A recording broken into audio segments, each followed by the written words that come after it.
We now proceed to Congresswoman Susan Wild of Pennsylvania. Thank you, Mr. Chairman, and thank you, Prosecutor General. I believe that you were just subjected to a diatribe from somebody who didn't actually hear the testimony earlier today, which is a shame. I wanted to ask you, sir, what more can the United States and other countries do to help facilitate the abducted children's return?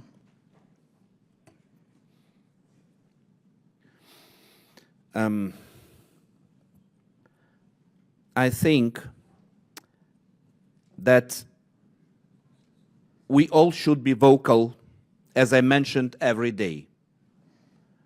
Not only the governments of states, I mean not only US but the others, but also maybe you all as a members of parliament who represent American nation.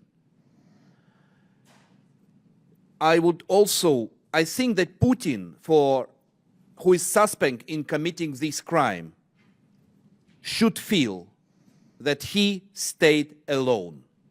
And even governments of some countries who are trying once again to be complementary to him should receive strong feedback, let me use this word, from the other countries, including the US, saying that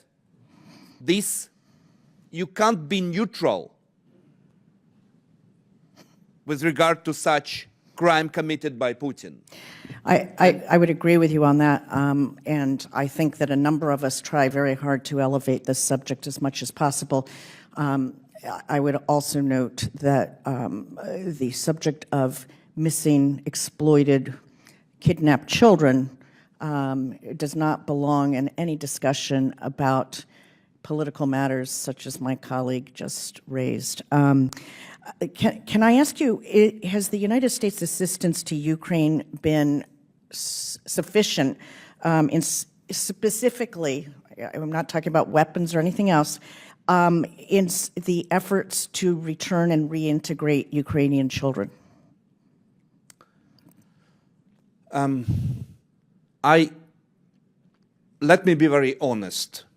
I don't think that we are in a situation that any assistance is sufficient until our children are returned home. Fair enough.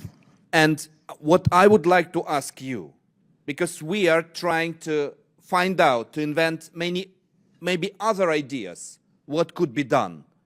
And I'm asking you also to try to help us with this, because we try everything. Maybe you will invent something more. Thank you. I know that the UN Human Rights Office has played a critical role in documenting children's human rights violations by Russian forces, and they've confirmed 487 cases of children killed, 954 injured, with the actual numbers almost certainly much higher.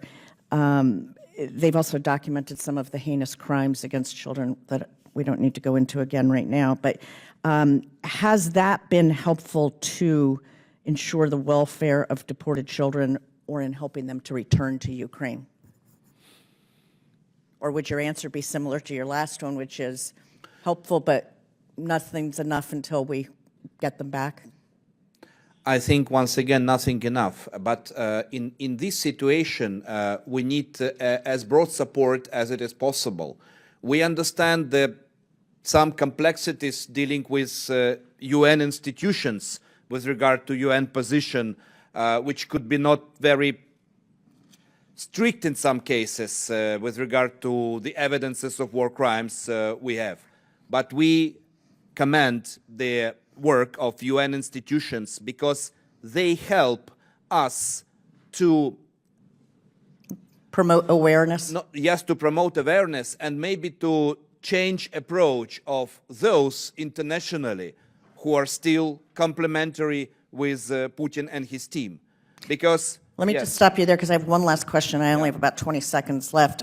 Can you just address for us, without getting into anything that will endanger anybody, how you go about tracing and contacting Ukrainian children in Russia? We use different ways. and I can't disclose this information publicly. Fair enough. I Thank wouldn't you. want you to do anything like that. Thank you so much. I really appreciate your testimony here today. Thank you, Congresswoman Weil.